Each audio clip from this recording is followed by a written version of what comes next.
Bonjour, je suis Marguerite Pegon, je suis diplômée de l'Institut Mines Télécom Business School, de la majeure Conseil et Management des systèmes d'information et je suis actuellement consultante au sein d'Eva Group, qui est un cabinet de conseil en cybersécurité et performance du SI.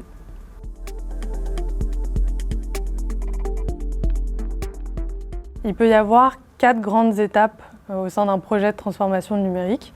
La première étape va être de comprendre le besoin du client et de le définir sur un périmètre assez précis. La deuxième étape va être de construire une solution ou une gouvernance pour justement répondre à ce besoin client. Enfin, il y a une troisième étape qu'on peut appeler aussi la phase de POC, donc qui est de tester cette solution qui aura été construite. Et enfin, en quatrième étape, si le POC est concluant, le passage à l'échelle ou l'industrialisation de la solution à l'échelle de toute l'entreprise.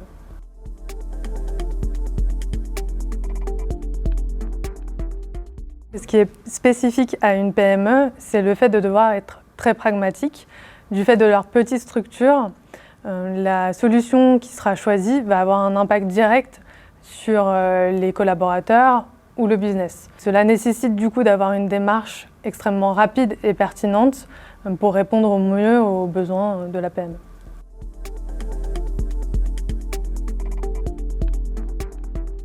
Selon moi, il y a 3 chantiers clés au sein d'un projet de transformation numérique.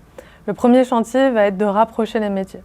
Concrètement, dans l'industrie par exemple, la transformation numérique passe aussi par le rapprochement entre les équipes IT et les équipes que l'on appelle OT, mais qui sont les équipes industrielles. Le deuxième chantier va être la cybersécurité, puisque les programmes de transformation numérique ouvrent des systèmes qui étaient autrefois fermés. Et donc il faut venir protéger ces systèmes pour éviter qu'ils soient vulnérables à des attaques, face à des attaques malveillantes.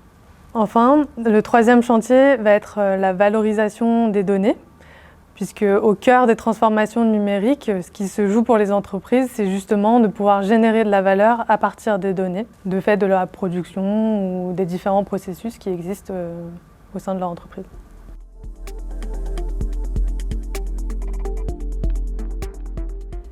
Actuellement, au sein d'Eva Group, on est amené à constater 2 freins majeurs au projet de transformation numérique.